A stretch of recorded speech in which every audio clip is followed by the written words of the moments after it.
Moms and dads, it's no secret that autism rates are skyrocketing, and with recent stats estimating that 1 in 36 children are now on the spectrum. And just 1 to 2 generations ago, at most, it was 1 in 1,500. So it's time to take this seriously, and it's time to address the root cause of autism head on. And instead of simply continuing to blame genetics and saying, we don't know what's going on. Now, if your child or you know someone who has a child with autism, undoubtedly you have asked that question, why? And specifically, is autism genetic?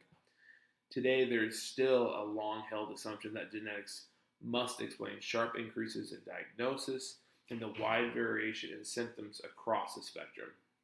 However, today we're going to challenge that assumption a little bit and propose a new and empowering perspective backed by emerging science. So while genes, of course, play a role through something called genetic predisposition, even traditional medical doctors and media outlets are now being forced to admit that there is an environmental factor at play. While they pretty much leave it as that, a general blanket statement regarding the environment, we're going to do the opposite at Pinnacle. Like with all of our content, we're going to take you deep into the root causes and the known triggers of autism spectrum disorders. We know now that there is a full on environmental perfect storm brewing for kids struggling with autism, and genetics really only play a small role in that whole picture. So, this video is for parents and caregivers of children anywhere on the autism spectrum seeking clarity, maybe you're seeking community, and really you're probably seeking care options that dive deep into the real root cause of autism rather than merely calling it genetic or just hoping that it's going to work around the challenges or anything along those lines that autism undoubtedly presents. So let's explore the evidence on genetic links to autism and why genes alone fail to explain recent rises in autism. Instead, we'll introduce what is called the perfect storm, where accumulated stressors and dysfunction disrupt the nervous system function over months and then years, and that alters childhood development. And we're going to tell you about a drug-free answer to help with your child's perfect storm, essentially.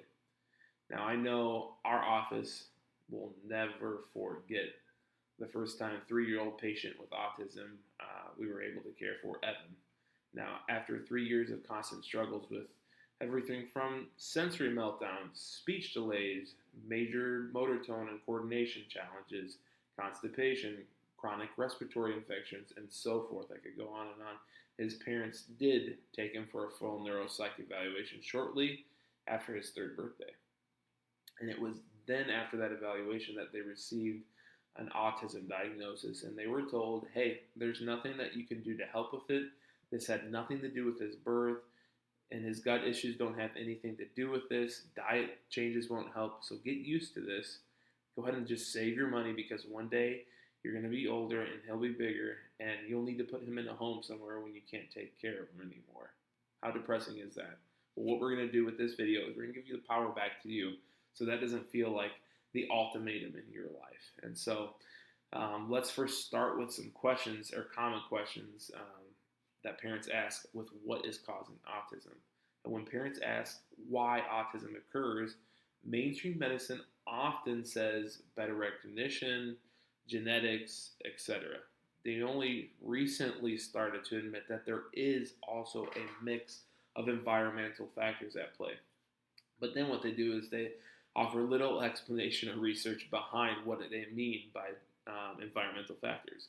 And while genetic factors are always a play for various conditions, we've known that for nearly 2 decades that genetics don't explain chronic illnesses all on their own. I'll say that again. We've known for nearly 2 decades that genes don't explain chronic illness all on their own. Okay, they're a small portion, as I said, of it.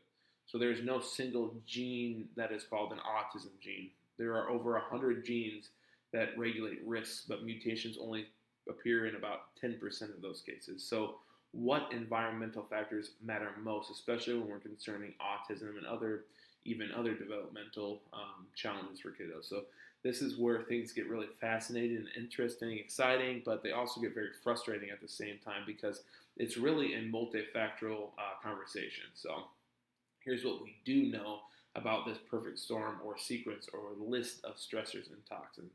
Number one is that prenatal or maternal stress is a big deal. So if mom and dad, are not living a healthy lifestyle, they're not eating healthy things, even preconception, you're not eating healthy things, doing healthy things. You don't have healthy habits. Maybe you're a mom or dad that struggled with depression throughout your whole life, or maybe during pregnancy. All those things affect baby in utero. Everything mom feels, baby feels from a hormonal and chemical level as well too. Number two is birth interventions and trauma. They're a huge deal. They get downplayed all the time in the medical world. Oh, it's just a small C-section.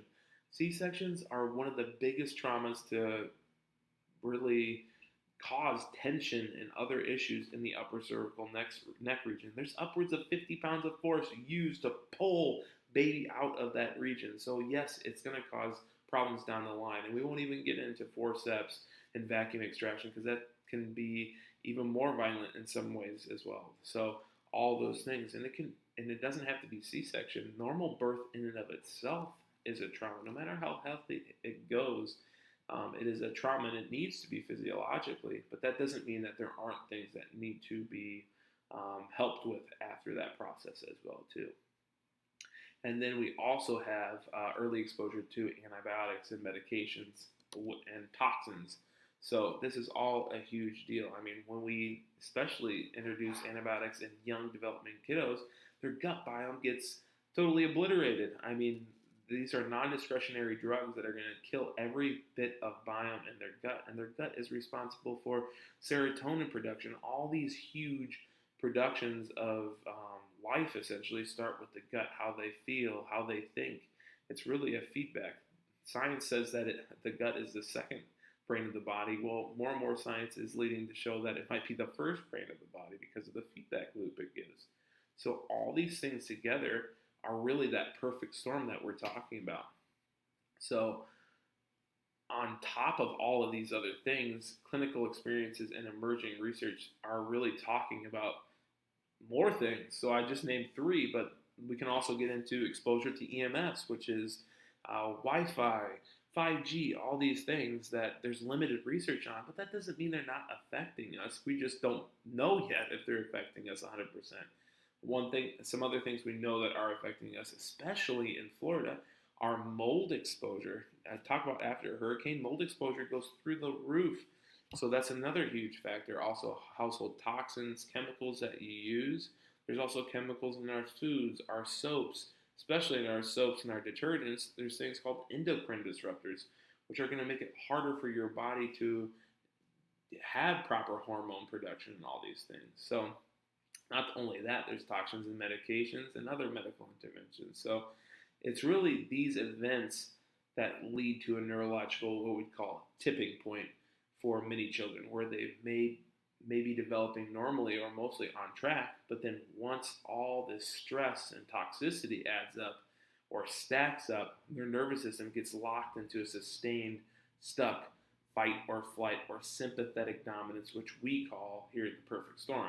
And once the nervous system has shifted and stuck into this pattern, all of the developmental and general health functions are thrown off track. So gut and immune function, gross and fine motor, sleep, inflammation, and so much more. Once these challenges really start to pile up, the brain and the nervous system then get off track and begin to struggle with the core elements of autism, which really boil down to communication, social interaction, and sensory processing, restricted and repetitive behaviors, stemming, and so forth. So if your child has an autism diagnosis and you've been told that there's nothing that you can do to help them because it's purely genetic, it's time to learn more about the role that your environment and their environmental factors may have played and how your child can really heal and have greatly improved quality of life. Now, while mainstream medicine and media are finally coming around to the idea of environmental factors at play, they never really dive deep and tell you what they truly are. So, to learn more exactly about what environmental triggers and perfect storm factors occur that can increase the risk of autism and contribute to its related challenges, go ahead and click the link below it or in our bio to read the full article. And that article is entitled "Is Autism Genetic?" and gets you the answers and the drug-free action steps you deserve. So go ahead and share this video to anyone that you know needs it. Peace and love. We can't wait to help you live a better life, help your child with autism live a higher quality of life. That's what we do here in our office. So go ahead, give us a call, and let's figure out how we can help you. Peace and love.